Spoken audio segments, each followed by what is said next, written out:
Okay, so I'm here with Father Joe Laramie, the campus minister of Spring Hall here at St. Louis University. I just wanted to start, Father Joe, by you introducing yourself and a little bit about your faith formation. Sure. Mitchell, happy to be here. Let me say, go Hawklets, go Billikens. Mitchell and I were together at Rockhurst High, and now we're both freshmen at St. Louis U, which is also my alma mater, but happy to be back here working. Briefly, I grew up in St. Louis, went to SLU High, all boys Jesuit high school, and then St. Louis U, and then I entered the Jesuits when I graduated in 2000. At SLU, I studied communication and philosophy. I wanted to either work for ESPN or be a priest, and seems like God, had a good plan for me. Just some really great classes when I was a student here, helped me to think, reflect, grow in intellectual life and spiritual life, and some great younger Jesuits I got to meet during my time here. So really happy to explore this topic.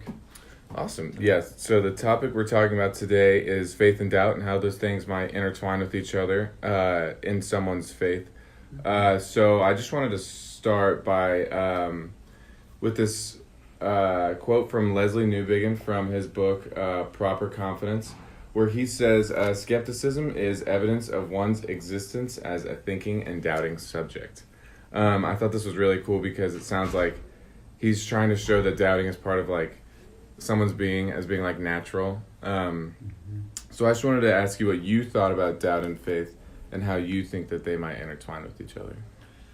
Sure. Great topic. As I was reflecting on this a little bit this morning, just to first just explore like what do we mean by doubt? So do we mean I'll offer a couple different reflections on that. So one way is like, okay, there's either faith or doubt, like those as kind of opposites. Mm-hmm. So sort of pick one and then go with that. Another one is something like, actually I'm thinking of Descartes. So his famous line, cogito ergo sum, I think therefore I am,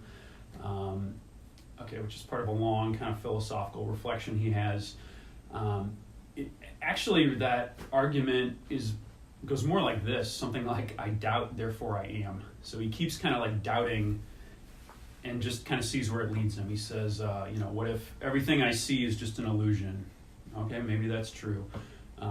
He sort of keeps going with that and eventually says, okay, but one thing that I cannot doubt is that I am, in fact, doubting. So, oddly enough, that becomes this kind of reference point for him of existence, human life, who he is as a person. Also some kind of biblical notions of this would be something more like wrestling with God. So, in the Old Testament, Jacob wrestles with an angel. Which might seem to us a little bit of a curious image. So the angel wins, by the way. But this, I think for people of faith, actually this is a pretty realistic sense of what life looks like. In that way it's more like asking questions, trying to do what is right and good, but finding it difficult, finding it at times confusing. That in fact I have to rely on faith, God's help in a kind of ongoing way in order to do what is right and good.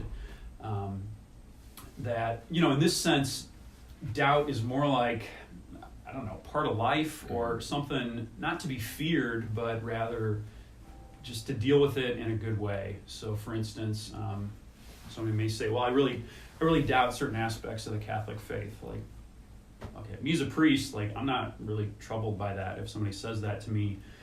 But my response would be like, okay, let's talk about what's a good way to deal with that. What about exploring those questions? What about talking to somebody else? What about looking in your own heart? Like, is there anything in you that's maybe resisting some of this? So let's say the simple Christian call to love. Mm-hmm. Like, okay, that's really hard. Okay, God loves me. This is true. This is good. I can find that hard to accept. sometimes due to my own weakness, my own failures, for instance. And then I'm supposed to also love all these people around me, some of whom are annoying, some of whom I don't know very well, some of whom might find me annoying and difficult to love. So in that way, faith and doubt as not exactly opposed, but just more like this is the human condition. Again, I could point to some more biblical examples, but at least to sketch out maybe some different notions of what do we mean by doubt. Mm-hmm.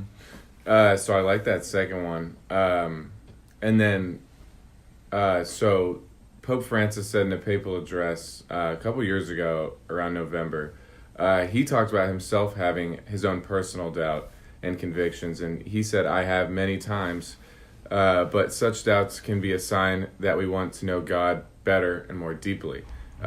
We do not need to be afraid of questions and doubts because they are the beginning of a path of knowledge, and going deeper, one who does not ask questions cannot progress either in knowledge or in faith." So I thought that was really interesting because it's saying that if you have personal convictions in your faith, that might mean that you want to know more about your faith, and you might want to delve deeper into a more better relationship with God. Yeah, amen. I'll agree with Pope Francis here. That's probably a safe bet for me. To say, again, that sense of doubt is something more like an opportunity or an area for growth. That, again, maybe like some occasional notions in the culture of sort of like, oh, like Christians or saints, like it's just easy for them. Like everything's easy. They know what they're supposed to do. And then for other people, life is hard. Like, well, I don't know. That's not been my experience. Just life is a challenge for everybody. Again, some of these images of something more like love or growing in knowledge. For a student, like learning is hard. This is a great school. It takes effort. There's setbacks. It can be confusing. It can be challenging. What if I learn something that means I have to change my life?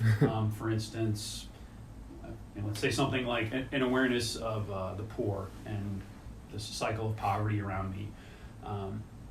In some ways it's easier just not to confront that, to just say like, maybe I'm from a wealthy background. I want to keep doing that. Okay, but if I, through study, through even a personal encounter with the poor, holy cow, now I have to change my life maybe. I have to think about, how am I spending my time? How am I spending my money? Is it fair that some people have a lot and some have almost nothing? We may not think of that as doubt exactly, but I think it is part of this experience of, finding a challenge. I can meet it with an open mind and open heart, or I can kind of reject it and stick with what's easy for me. So to flip to the other side, there is a book written, it's called Faith No More, Why People Reject Their Religion by Phil Zuckerman. And he quotes a story about a man named Nathan, who was an avid Christian. I don't believe that he was Catholic, but he talks about how doubts seeped in little by little over the course of several years, and then over a long time he countered them with more prayer and more services. And then over many, many years, he eventually found these so troublesome that he eventually left the faith altogether and just abandoned it. And his whole family was so avid that they didn't even communicate with him anymore because he literally couldn't take it anymore because it was just so hard for him. Do you think that he should have talked to somebody about that, or probably seen a priest or a minister or whoever was his the person in his community to address that? Yeah, good question. And certainly I run into folks on college campuses or older who say things like, I used to be Catholic, but I don't believe anymore. Or I was raised in a Christian family, but I don't practice my faith. So this guy's story is one that we hear about, and people might resonate with. I guess I'd be curious to even, just kind of sit down with this guy, like, hey, tell me more. Sometimes people have, it's like a personal tragedy that's really upsetting to them, rocks their world. That's hard, that's sad. That's when we need friendships, love, compassion from others. For some, that's a time to kind of lean in deeper to our faith and even say, okay, like now I really need to take these questions seriously. Like, they've been theoretical up till now, but once I lose someone I love, suddenly things like heaven have much more pressing importance to me. Like, is that real? What is that like? What do I think about that? I'd say also, like, the Catholic sense of, like, so faith and reason as working together, so that learning about my faith, trusting that there are, like, reasoned, logical roots to our teachings. The Ten Commandments, for instance, as sort of like, again, rooted in a kind of like human experience. Lying is usually the easier thing to do, but also has lots of negative consequences. I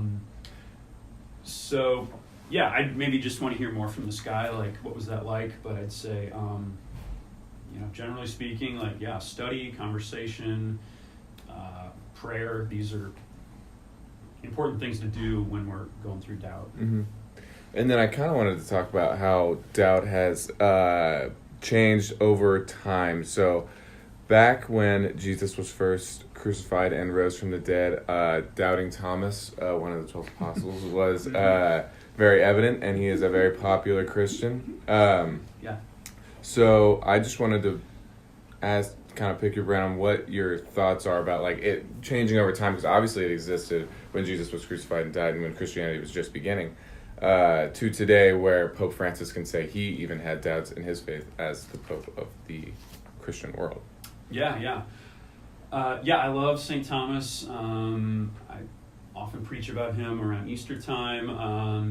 I've joked about starting a Twitter campaign to have him declared as the patron saint of Missouri, because Missouri, our motto, you know what the motto of Missouri is? Show me state. And show me state. And Thomas is kind of the show me saint. Right. It's like, right. Okay, show me. Like, I hear everybody saying he rose from the dead. Yeah, sure, but show me. Right. In that sense, like, what the gospel, Jesus showing, like, that Jesus is not afraid of doubt. Like, right. Jesus can meet us in our doubt if we have some openness to growth. And Jesus isn't saying, like, oh, this is easy, how could you be so stupid, but more like, okay, I rose from the dead. Like, I know this might be hard to believe, but I'm gonna show you, like, here I am, this is true, I am real. Thomas encountering Jesus there, again, probably Thomas talking to the other apostles, like, hearing their experience. He's confused by it. Even there's this kind of hunger in him, I think, to believe, or, like, it's almost like it's too good to be true. Again, some of our modern skeptics or atheists, I think actually that's part of their argument, is something like, the world really can't be about love. That would be nice, but it's just not true. Right.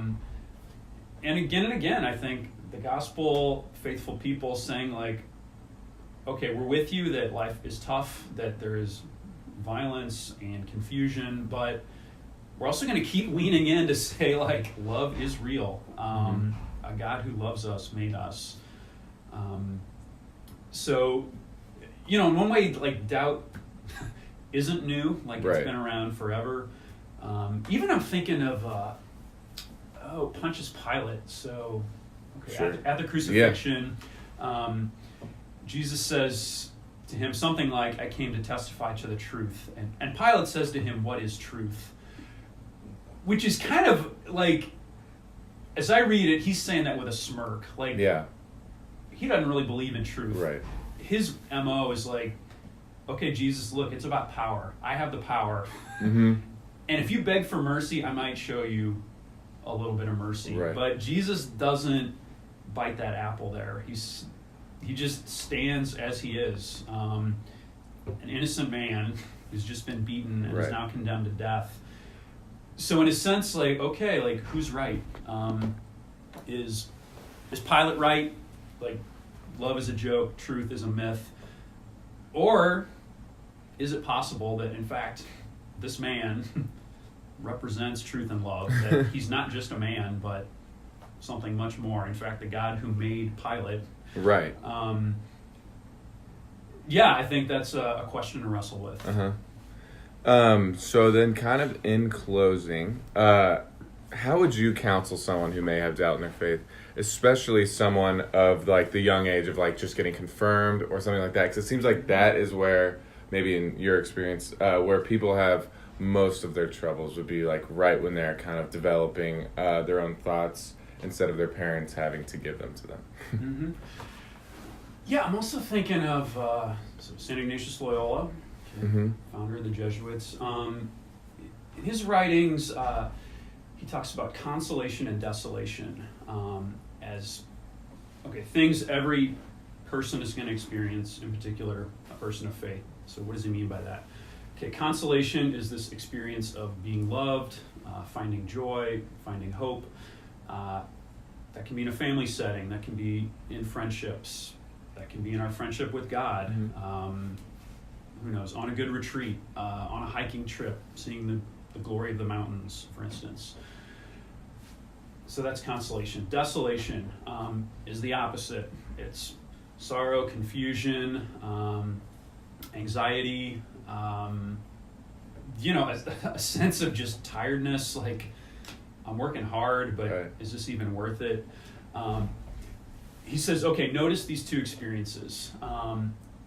And he says, the more true experience, in fact, is consolation. Mm-hmm. Okay, this is a gift from God. This is a grace that flows through other people. So in a sense, to dwell there as much as we can, okay, in gratitude, even during tough times, trusting like, okay, something good is going to come in the days ahead. Right. Desolation is not easy. Okay, Jesus himself has hard days. Yeah. St. Ignatius himself faces persecution, Mm-hmm. and so on. It's this basic belief that, like, okay, at the core of who we are, at the core of life is goodness and love. It's hard even when I'm suffering or confused. Something like to dwell there, celebrate those moments, ask for help when I'm struggling from God and from others. So maybe that connects to Mm-hmm. some of the Yes. questions you mentioned. Well, I think that is kind of my closing because we have gone for quite a long time. So we could probably talk about this for hours. It's so interesting. But I'm going to go ahead and close there. So thank you, Father Joe, for sitting in with me on this podcast. And I hope you guys enjoyed. Thank you. Okay, I hope you listeners enjoyed that conversation I had with Father Joe. As he said earlier, he did work at my Jesuit high school, Rockhurst, so I did know of him coming into St. Luke's University. I just want to quickly debrief on what was a very interesting conversation that you don't hear about every day. Religion is constantly in the lives of many, and having doubts is natural to one's faith. Father Joe, a direct representative of the Catholic faith, talked about doubting as a natural part to one's being, and can be seen as a quest for knowledge. I hope anyone listening to this who may have doubts in their religion to not abandon their faith, but embrace it. I hope that you can give your faith a second chance and see how the Church responds. Have an open conversation with someone of a higher power, and I can assure you that you will be welcomed. Thank you for listening, and a special thank you to Father Joe for having this very interesting conversation with me about this great topic.